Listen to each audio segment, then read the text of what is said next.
नमस्कार मित्रों, महादेव का फली ज्योतिष शास्त्र में आपका स्वागत है।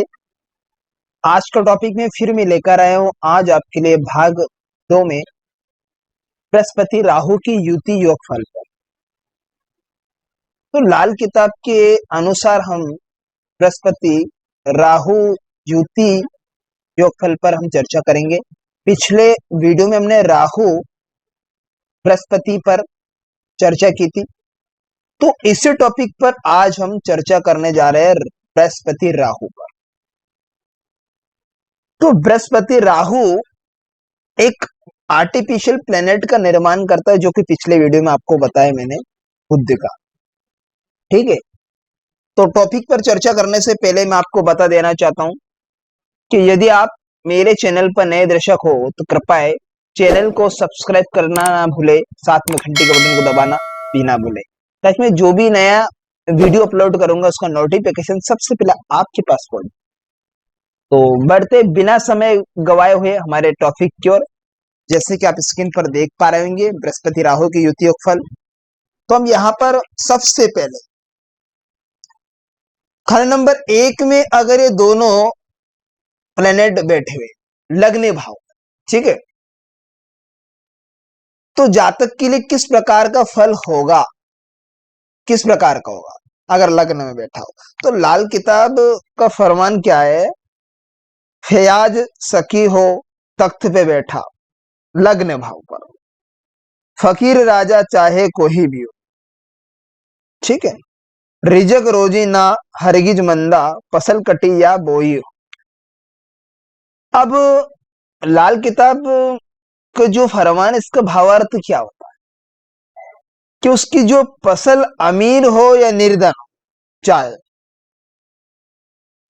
तो उसका भावार्थ क्या है कि व्यक्ति चाहे अमीर हो या गरीब हो, ठीक है, फयाज सकी हो तख्त पे बैठा, फकीर राजा चाहे कोई हो, ना फकीर यानी गरीब, राजा मीन्स अमीर, अर्थात तख्त लग्न भाव। तो ये गरीब होगा या निर्धन होगा, ठीक है, परंतु क्या होगा, दानी व उदार जरूर होगा। ठीक है, अब रिजक रोजी ना हरगिज मंदा, फसल कटी या बोई हो, यानी उसकी फसल चाहे बोई हुई हो या कट चुकी हो, उसके धन व जीविका में कमी नहीं आएगी। जो भी साधन रहेगा, जो भी कमाने खाने, ठीक है, उसमें कोई कमी नहीं आएगा। जन्म चाहे चंडाल के घर में क्यों ना हो, उसे भरपेट अनाज देने के लिए राजा स्वयं द्वार पर खड़ा होगा, क्योंकि लग्न में बृहस्पति के साथ में राहु का बैठना। तो इस प्रकार के एक खंड नंबर 1 में ये फल होता है। मान लीजिए खंड नंबर 2 में गुरु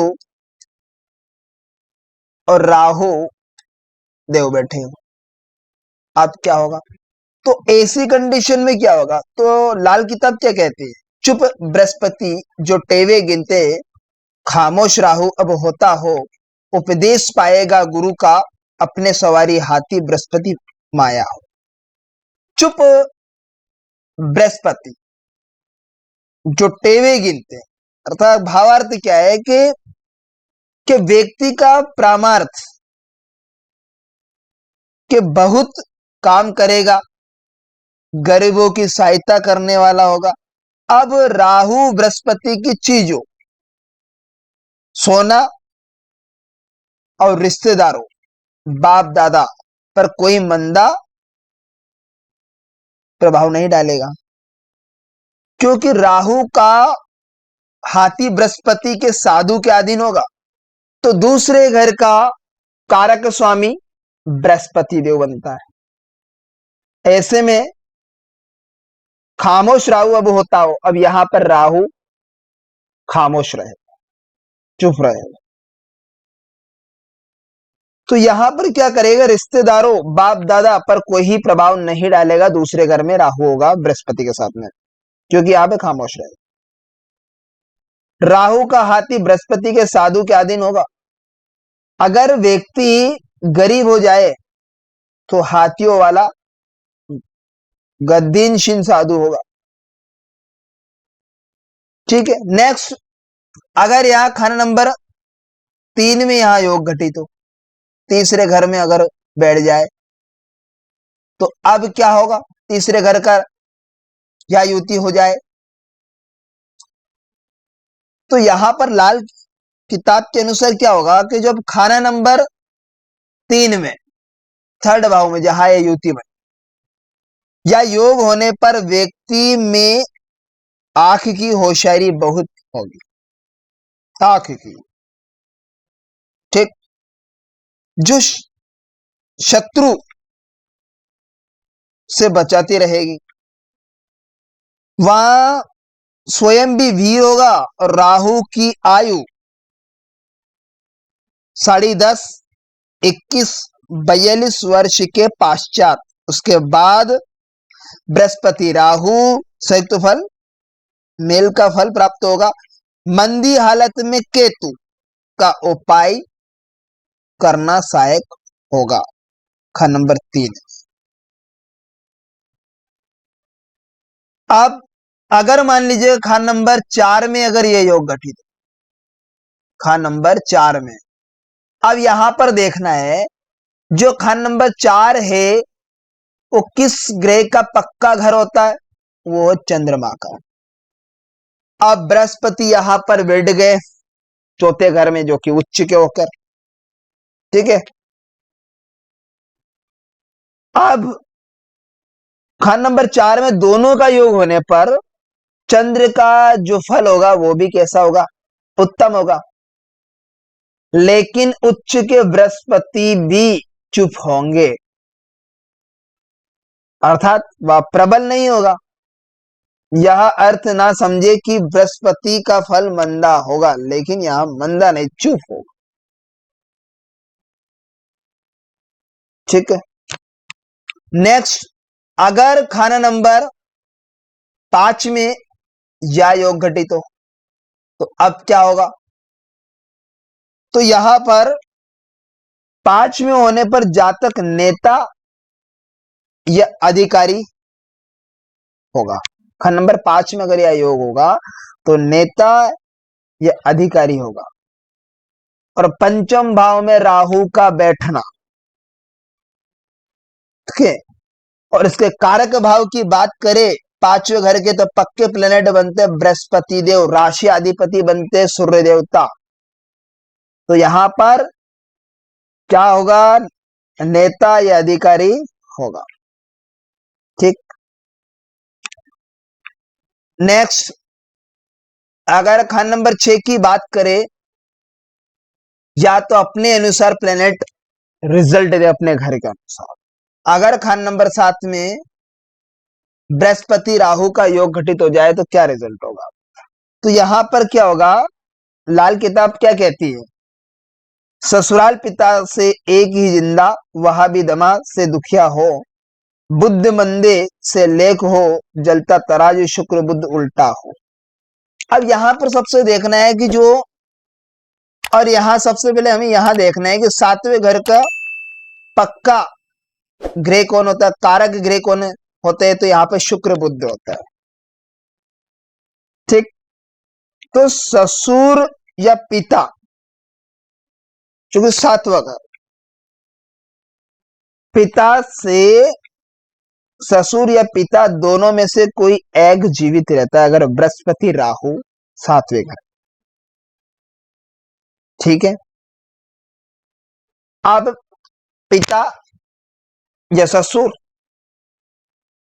अर्थात बृहस्पति, दोनों में से एक ही जीवित होगा। और वहां भी क्या होगा, यहाँ पे बृहस्पति बैठा है 7वें घर में राहु के साथ में, स्वाभाविक रूप से यहाँ पे क्या होगा, श्वास रोग, दमा इत्यादि से दुखी होगा। यदि जन्म कुंडली में बुध मंदा हो, क्योंकि 7वें घर का का जो प्लेनेट बनता है वो बुध भी बनता है और शुक्र भी, कारक स्वामी। तो बृहस्पति राहु शुभ फल नहीं देंगे, ये खास इंपोर्टेंट। बुध को कुंडली में जांचना बेहद जरूरी, इसके बिना बृहस्पति ठीक नहीं। अगर बुध ठीक नहीं जन्म कुंडली में तो बृहस्पति भी ठीक नहीं होगा। अगर जन्म कुंडली में यूं कहे कि अगर बुध शुभ है तो बृहस्पति भी शुभ होगा, अगर बुध अशुभ है तो बृहस्पति भी अशुभ होगा। ठीक है, लेकिन व्यक्ति जवानी में खूब सुख पाने वाला होगा। नेक्स्ट, अगर हम बात करें यहां पर 8th की या अपने भाव के अनुसार यहां पर रिजल्ट देंगे, 9th भाव में भी यहां अपने घर के अनुसार रिजल्ट देंगे दोनों प्लेनेट, और 10th भाव की बात करें तो यहां भी दोनों प्लेनेट अपने भाव के अनुसार रिजल्ट देंगे, और इनके कारक प्लेनेट को भी देखना बेहद जरूरी है। लाभ भाव की बात करें तो यहां भी भाव के अनुसार यह रिजल्ट प्रदान करे, ठीक इसी प्रकार। ठीक है, अब हम बात कर ले खंड नंबर 12 में। अगर खंड नंबर 12 में दोनों प्लेनेट की युति बन जाए, ठीक है, तो अब रिजल्ट क्या होगा, लाल किताब क्या कहती है इसके बारे में कि लेख दौलत ना कोई मंदे ना हुई, आकीबत गंदी हो, कर्म धर्म पर असर राहु से गंदी नाली बह निकलती हो, और दस्तकारी या पेशा हुनर से नफा ना हरगिज मिलता हो, सुख मर्दों का हल्का गिनते शनि असर भी मंदा हो। अर्थात कि बृहस्पति 12 में क्या होगा, स्वयं की राशि में होगा, क्योंकि 12वें घर में जो राशि बनती है लाल किताब में वो मीन राशि बनती है। मीन राशि के अधिपति बनते गुरु अर्थात बृहस्पति देव। ठीक है, अब राहु जो देव बैठे यहाँ पे 12वें घर का कारक स्वामी बनता। अब बृहस्पति राहु दोनों बैठे 12वें घर, परंतु क्या होगा जब दोनों साथ में हो तो नीच के होंगे राहु। क्या होगा, राहु देव नीच के हो जाते हैं। ठीक है, क्योंकि पिछले वीडियो में हमने भाग 1 में इस पर चर्चा की। अब राहु बृहस्पति मिलकर खोखला बुध बनेंगे, जो आर्टिफिशियल प्लेनेट की बात करी हमने। ठीक है, क्योंकि यहां पर क्या है, कर्म धर्म पर असर राहु से गंदी नाली बह निकलती। ठीक, अब यहां पर क्या होगा, जो बुध बनेगा अर्थात व्यक्ति का शून्य आकाश जैसा भाग्य होगा, क्योंकि आकाशीय ख्याल आता है। 12वां घर होता है जो आकाश का मंडल। यहां पर क्या होगा कि राहु बृहस्पति में अब कोई झगड़ा नहीं होगा, खंड नंबर 12।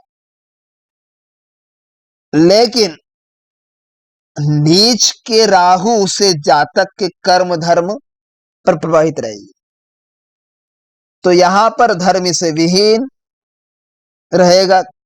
ठीक है, वह चाहे कितना भी बुद्धिमान और हुनरमंद क्यों, लेकिन मशीन व दस्तकारी के कामों में उसे कोई लाभ नहीं होगा। क्यों नहीं होगा, क्योंकि राहु से रिलेटेड होता है। और Khan number 6, Khan number 6, Khan number 9 और खान नंबर 10 और खान नंबर 11 में बृहस्पति राहु अपना अपना फल देंगे। ये अभी मैंने ठीक किया था। और खान नंबर 10 की बात करें तो यहां पर डिपेंड होते हैं सैटर्न के ऊपर, शनि के ऊपर।